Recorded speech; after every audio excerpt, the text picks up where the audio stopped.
All right, we are back for a discussion video.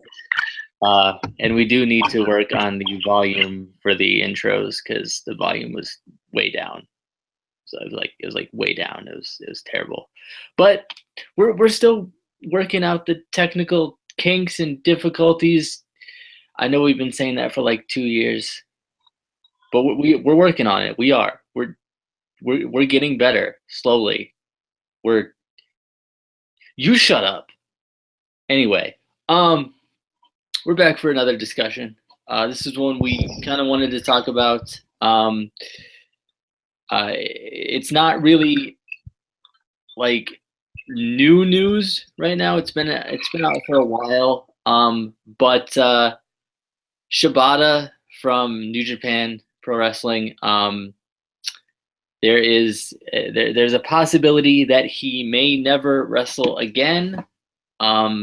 Sucks for me because I really liked him. I know DJ was kind of didn't really like him, but I think career-ending injuries. You have a different feeling about it anyway. No matter whether you liked the person or you didn't.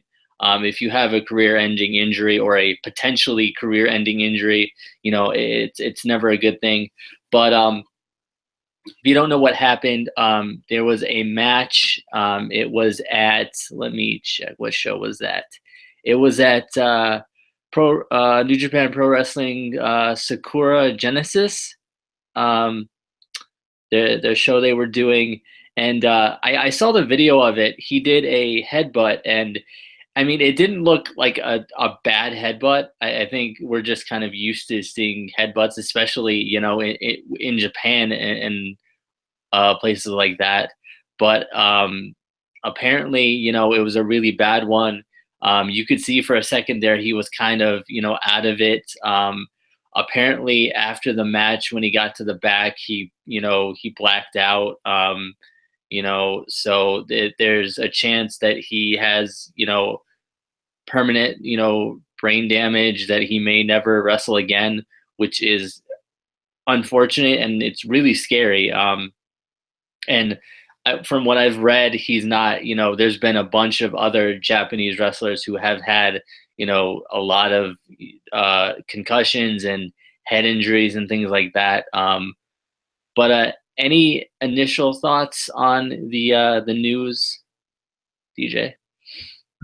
Yeah, it's definitely like, I know that's, being a professional wrestler is like it's a dream that's hard to get to, I feel like. And to kind of have your career potentially cut short doesn't necessarily mean it is. But it's, there's always that chance. It definitely sucks. I don't know, Shibata's not too bad. He's a jacked fella though. Good. My God, this man is swollen. Like this man, like Jinder Mahal. Like anyway, but it definitely sucks though. I hope it does. Obviously something like that doesn't end his career. I just now, because I didn't actually know what had happened. So I just watched the headbutt, and he looked a little out of it, but I think he played it off well as well. Like he did a good job of like playing off it, well. Like, and that's obviously kind of, I guess, I don't know if that's what they teach you or that's kind of what you teach yourself. I've always wondered that, like when you get injured in a match, do you just teach yourself to keep going or like push yourself to keep going? Because I know some superstars just don't, and obviously some superstars just can't. Like it's depending on the injury, you never know. But I've always been curious about that as well. Like, is that a thing that you just is ingrained within you being a wrestler or what? But I don't know. It's definitely unfortunate. I would say that it's definitely a sad story per se. But I think if there was any like comeback, it would be like a big comeback story. So I'm hoping. I never wish injury upon anyone, regardless of how much I hate them or how much I dislike them as a character. They're still living their dream and putting their heart and soul into it. So it's just unfortunate. That's what I would say. I kind of want to see, I guess how this develops, I guess, and if he's gonna be okay, or obviously he'll be okay, but he's gonna be able to wrestle again, or how, I guess, how it's gonna play out, because I guess with this situation you never really know. Like, you can lean towards one general direction and say, yeah, he'll be back. It's just that, but then you never really know until the time comes. Yeah, and it's like I don't know about you, but it got me really thinking about,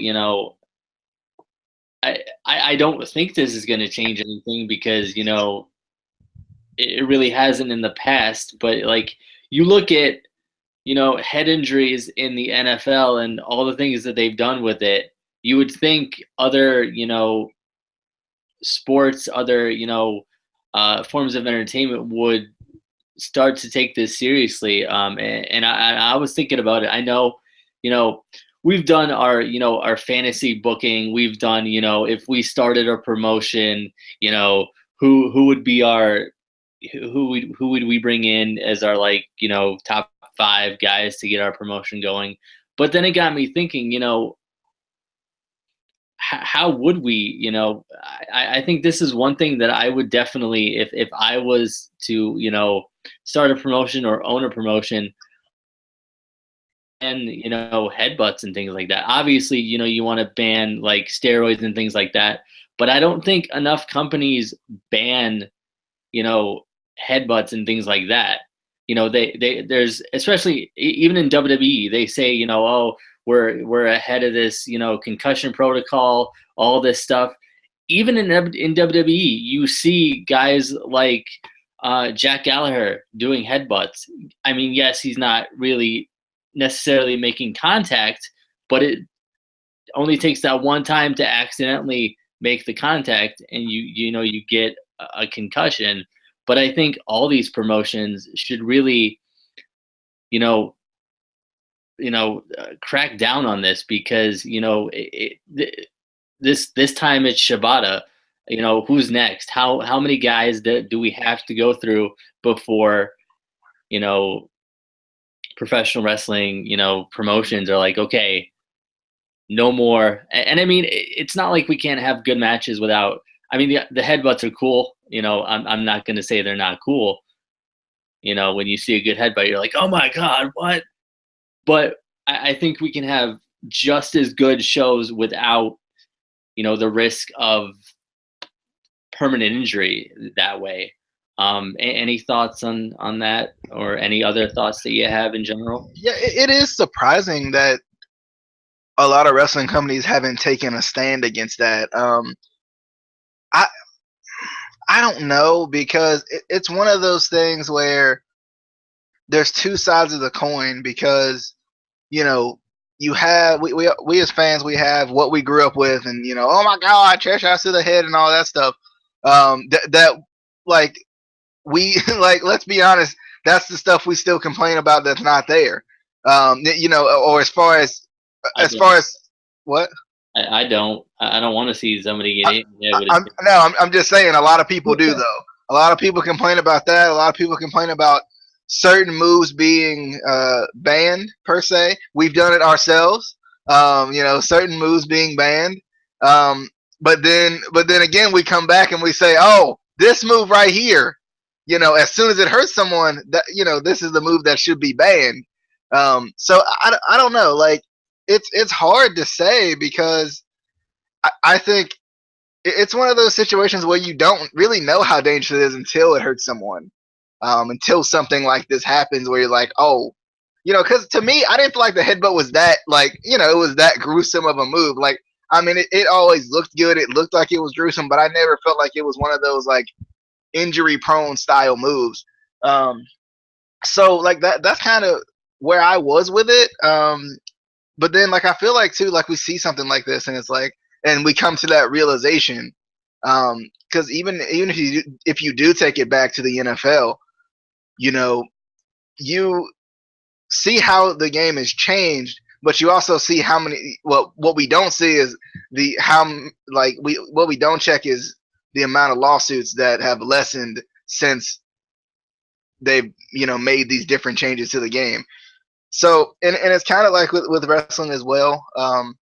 It's just unfortunate. I feel like, and if I was a promoter, I guess you could say, would I ban the headbutt? I don't know if I'd go as far as to say I would ban it. Maybe, well, because I think maybe you try to find a safer way of doing it, a safer way of performing it, maybe before you just go out and always what?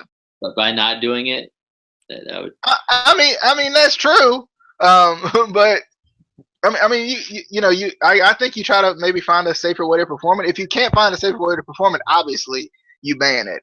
But I mean, no, I don't know how many people have been concussed due to headbutts. I don't know if there's a statistic out there. Justin, you got me with the statistics. If anyone remembers that, what was it? Was it? I think it was NFL picks where he was like, "I gotta check the statistics." But I would say I wouldn't ban it. I would find maybe a better way of doing it. And I might sound like the bad guy here, but I don't think like it's hard for me to say, oh, we should ban this, but then we saw Tyson Kidd's career almost get ended by a muscle buster, but we're not like claiming we should ban that. And and I think also, and it goes back to the discussions that we've had on, what moves are dangerous, what moves should be banned, what moves shouldn't be banned. I think, and it goes to, what guys know how to do it right, what guys know how to take certain moves right, what guys know how to perform certain moves right.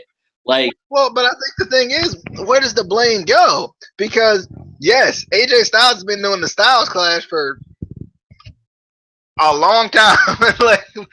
Like he's been, but he's been doing the Styles Clash for like pretty much since he started, at least since he, came into his own in TNA. And one time, to my knowledge, one time, and I know it was more than one. Everybody's gonna pull out every person ever and send me a video of it. I appreciate it. But the one time that's like truly documented, oh, we must ban this move, and then we got half the people saying we must ban this move because it's dangerous. The other half of the people saying, well, it's his move.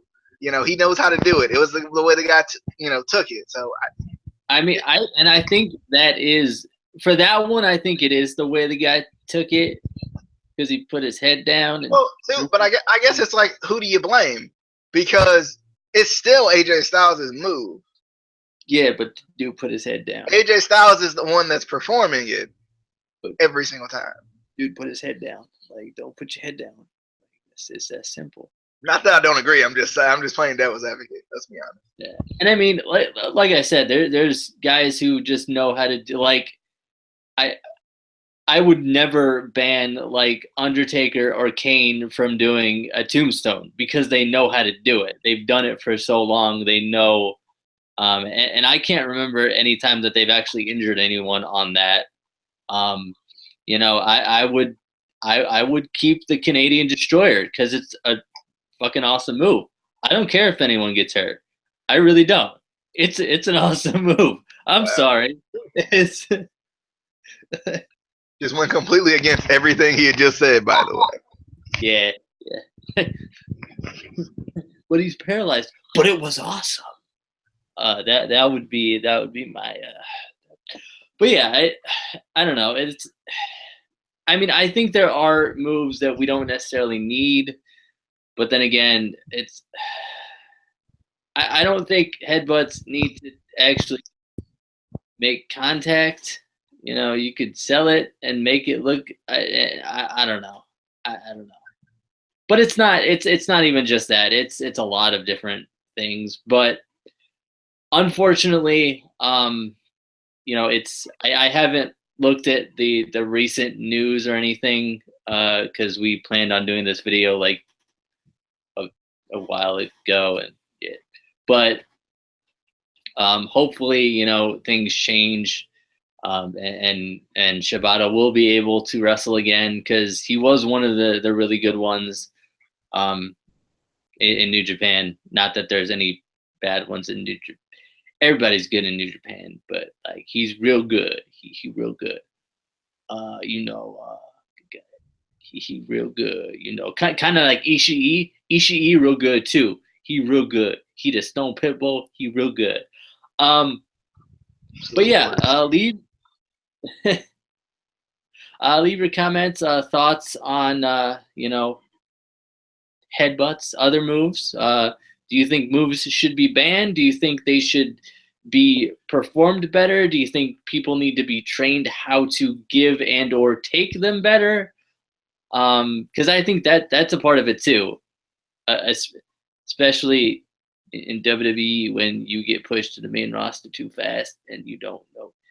I'm just saying, WWE, you do it too fast sometimes. I'm just saying. Finn Balor. He's gotten hurt twice. He got pushed up too quick. Oh, I thought that's where you were going. I thought you were saying that was not his fault. That was that was Seth Rollins' fault. Seth Rollins hurt him intentionally, trying to take him out so he would get that spot. You know, and so you're gonna blame the number one contender for the WWE World Championship? How? I mean, he's the number one contender. He's got to be good.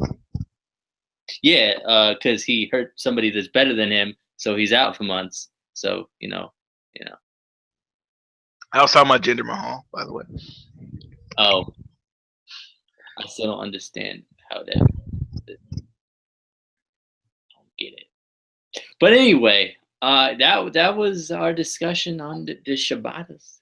We'll be back at some point. We're gonna be talking about a monumental return that really probably should not have happened in Impact. We defend you a lot, we do, and then you make decisions that are probably not a good idea.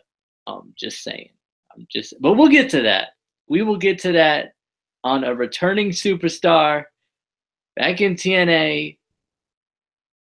Not saying he's old, but he's old. We will see you on the flippity dippity. Until then, follow us on Twitter at ICW_podcast. Subscribe to the channel, share the video, and say hi to your mom for me.